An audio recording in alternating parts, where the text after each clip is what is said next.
prior to the item being found. The school resource officer and administrators began the immediate process of interviewing each student that accessed the restroom. One of the students, identified as Bradon Michael Morrissette, was interviewed at approximately 9 a.m. and his book bag was subsequently searched. Located inside of the bag was a handgun and 3 loaded magazines.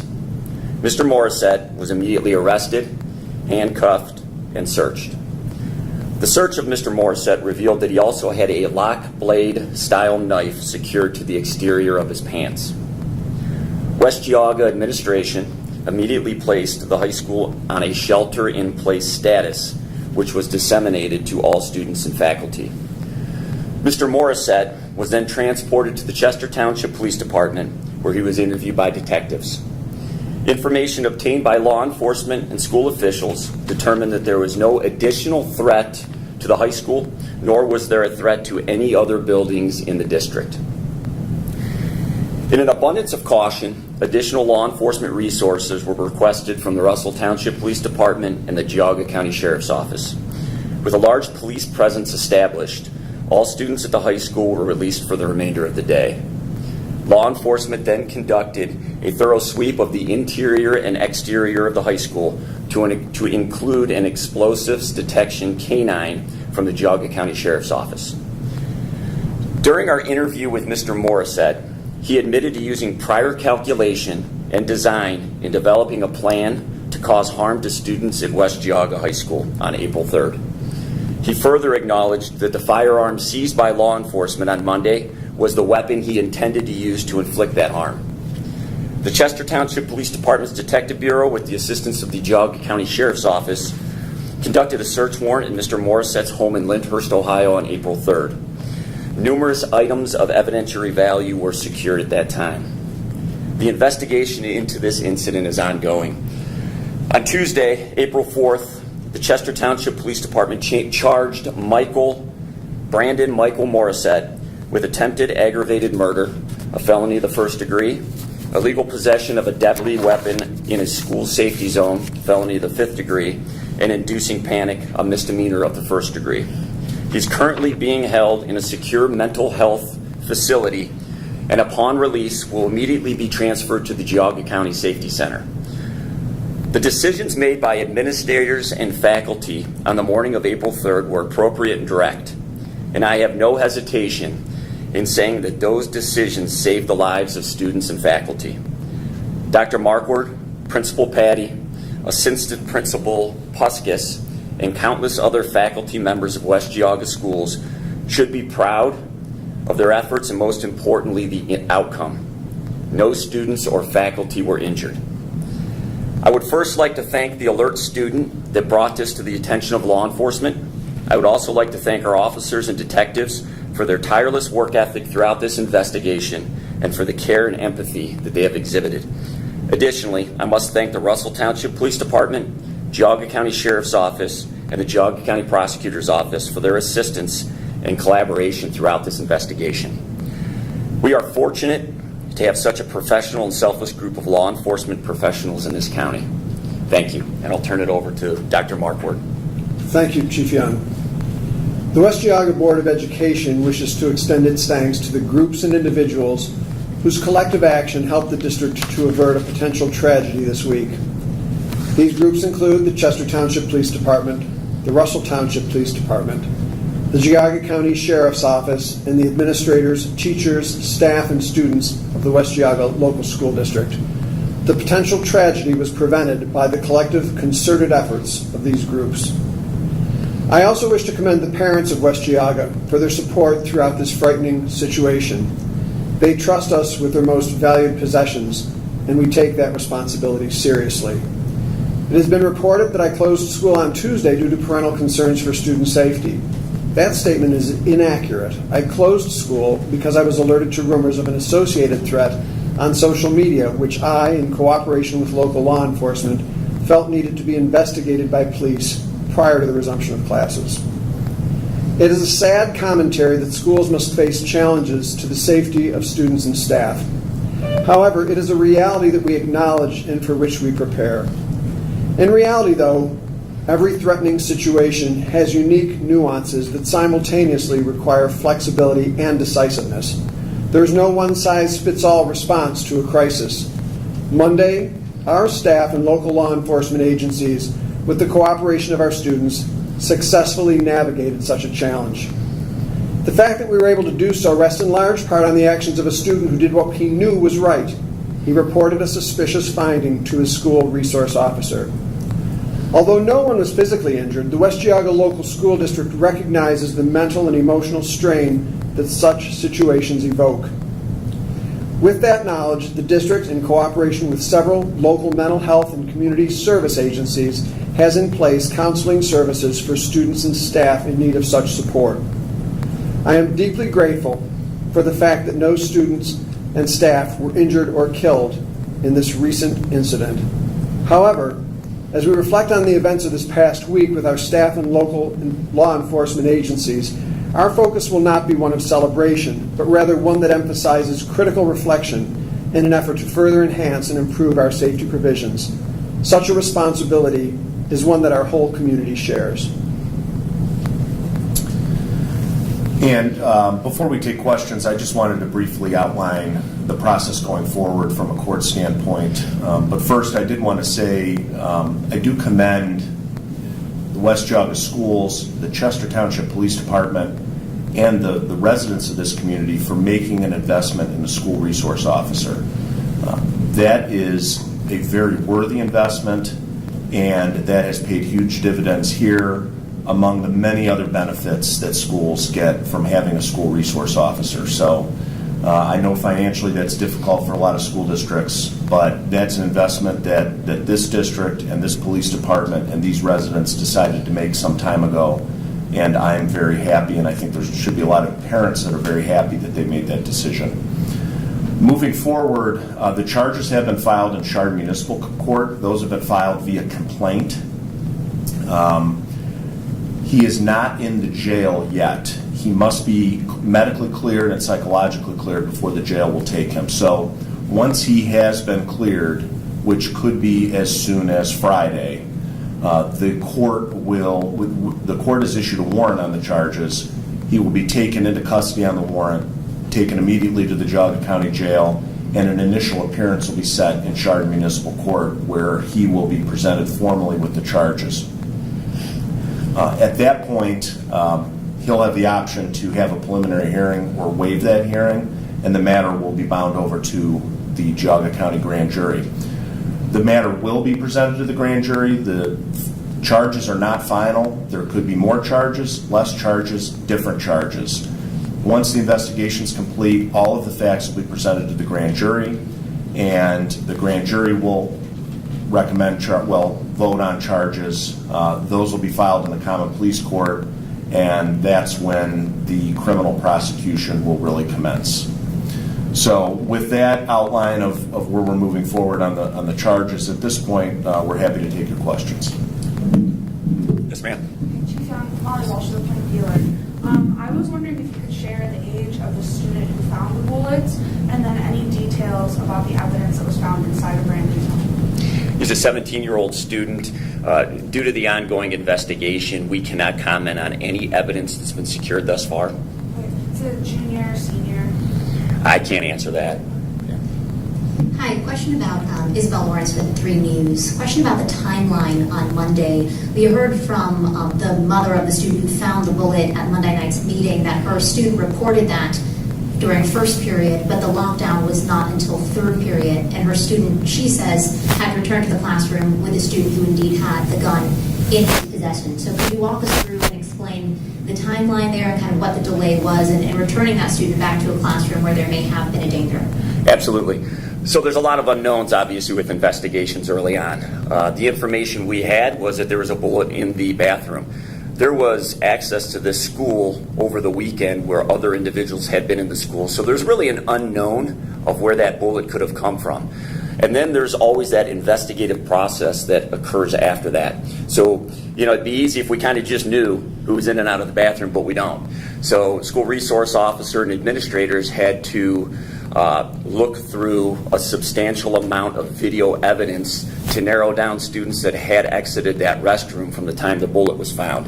So it can be a laborious process, but one that is necessary and one that they had to do. It would have been, I don't want to say, it would have been premature to act at that time, and we didn't really want to cause undue panic or concern until we knew there was a threat. And once that was established and we knew there was a threat, then we took action at that time. Chief Harry Boomer from Channel 19, right here in the middle. Thank you, sir. A couple of questions. Number one, Mr. Morrissette is 18 years old. Will he be charged as an adult? And do we have a mugshot of him that we can have? He will be charged as an adult. We do not have a mugshot as of yet. He has not been arraigned. Yes, ma'am. You said that the gun was found in the book bag. Did he have the book bag on him? Was that in the locker? The book bag was on him, yes. On him in class? Yes. Sir, in talking with him, did he give you any indication as to why he was going to act out the way he had planned? He had a plan. There's no doubt about that, as I referred to in the statement. He definitely had a plan of what he was going to do that was concerning to investigators. I can't get into the specifics yet. I don't want to jeopardize any part of our investigation moving forward, and I don't want to give anything that would be inaccurate after we process all of the evidence that we still have to go through. I know you guys are still going through evidence, but was one gun found, multiple weapons found? Do we know that yet? There was one handgun found. Loaded?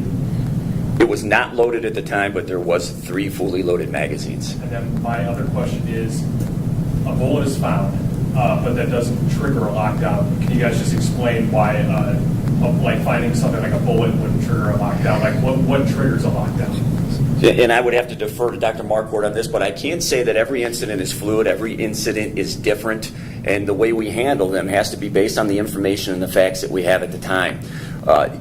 You always have to think about a scenario where if we prematurely, or Dr. Marquardt prematurely lock down the school, that can almost sometimes be a triggering effect to somebody that's in a mental health crisis. So we want to keep things as normal as possible until we have a reason to shelter in place or we have a reason to lock down. Any little thing could trigger somebody, so we wanted to make sure that we had the facts and the information before we made that decision and we could control things. And then upon that, is a part of that almost, if you go on lockdown, are you worried that that person that might have planned something would act out? Absolutely. That is absolutely a concern. Yes, sir.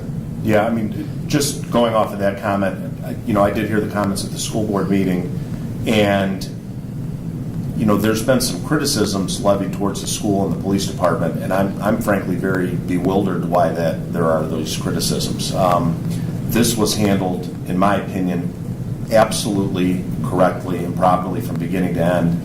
And if you really want to be a Monday morning quarterback, you find the round in the bathroom, you lock down the school. Now you've locked a potential school shooter in a classroom with 20 kids, and he's got a handgun in his backpack. So that would not have been the right course of action. They took the right course of action. They quickly and efficiently, with the school resource officer administration, went through the video, narrowed down the possible kids it could be, and then plucked them individually out of class and questioned them individually, and got a very quick and safe resolution to this. So they absolutely did the right thing. Lockdowns have a place in schools, but they're not always the answer. And this is a perfect example of it would not have been the correct course of action.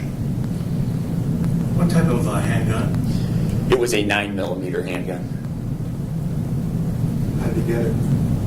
Parents, his? That's not information I can provide yet. Again, that's part of the ongoing investigation. This is for the school.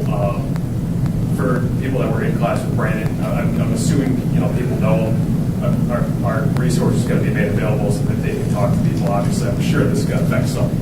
Yes, resources are available. We have our own school counselors available to talk to both students and staff who need support at this time. We also have several local mental health agencies who have staff in our schools to meet the needs of those who acquire those services. Sir, have you had any problems with him before, any disciplinary actions in school? Was he kind of on the radar or not? I cannot answer any questions with specificity regarding this particular student, but I can say he is not a known disciplinary risk. And you said his full name is Michael Brandon? Brandon Michael Morrissette. Michael. Yes, sir. Spell the last name for us if you could. Let's make sure. Morrissette. And that's on page 2 of the chief's statement that was distributed. Yes. You mentioned the need for the medical and psychological clearance before moving forward. Can you give us any information about, are there indications of, in addition to obviously this potentially dangerous plot, self-harm, or any other indications as to why he's being held in that situation right now?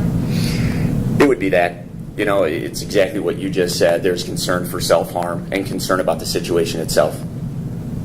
Yeah, obviously he received an assessment when he was taken to the emergency room initially. He received an assessment and they determined that the course of care would be to admit him to the lockdown mental health facility. So that's where he's at. Yes, ma'am. This is for Dr. Mark. Is this, listening to the school board meeting on Monday, some parents were talking about we need metal detectors. Is this something that moving forward will put more emphasis on that discussion, possibly budgeting for that? Well, as I referenced, we're looking at this now and reviewing what went right and what could have gone better. So there's nothing that's off the table right now in terms of the considerations that we're entertaining. We had already been in conversations with local law enforcement about ways that we could enhance our safety provisions in our schools.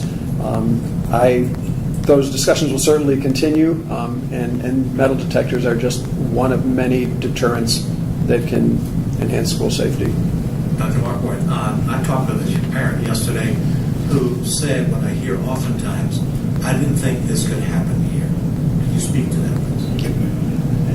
I think that everyone likes to think that, but it's a perception that really is one that we cannot have in schools anymore. We watch the news, we know what happens nationally, we know more personally what has happened locally in schools.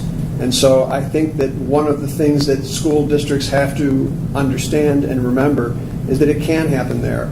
And it's really the vigilance of our staff, the vigilance of our students. It's doing the right thing. It's reporting a suspicious action and or a specific behavior and or object that could pose a threat that really necessitates action on behalf of those who are involved in the situation. So the vigilance of staff and students is critically important. That was a vital element in why this had the good ending that it had. One further question about the Snapchat threat. Can you talk to that? What did that entail? And have you been able to trace anybody in regards to that? The threat that I received on Snapchat was indirect. It was about probably fourth hand by the time it reached my attention. It was someone said, someone said, someone said.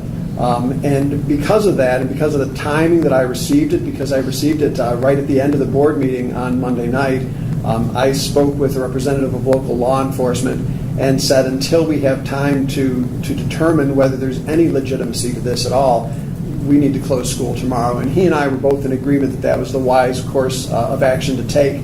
And during the following day, law enforcement did do a series of investigations and a series of interviews, and they determined that the threat was not a viable threat to the schools. And that was why we were comfortable resuming classes today.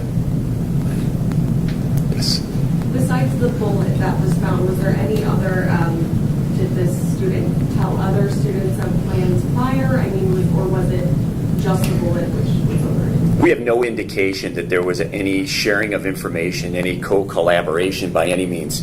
And I can't stress that enough, zero information to support any of that. And I think the additional important thing to factor in here is that, we did execute that search warrant. We're going to have a wealth of additional information to go through, and we're going to look into every aspect of his background and the planning phase of this. But I really, truly want to stress that there was no indication he was working with anyone, nor did he share any information in regards to this.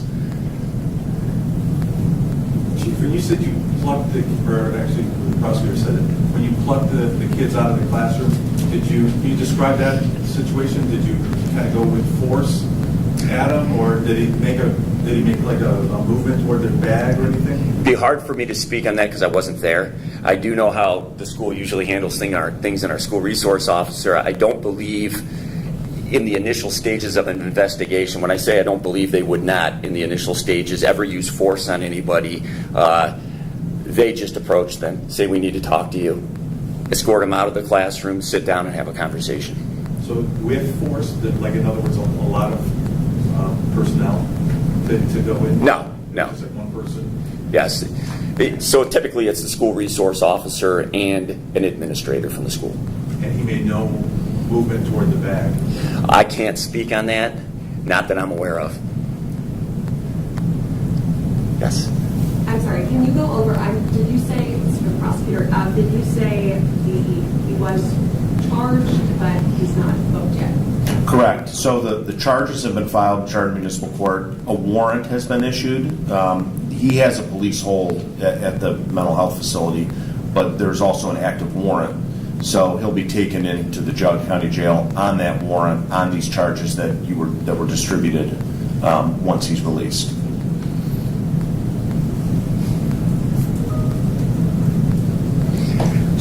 Chief, Yes. Cassandra from the Maple Leaf. Maybe a redundant question, but just to verify, you did speak with Morsette's friends or interviewed his friends, and in that process, like, was there any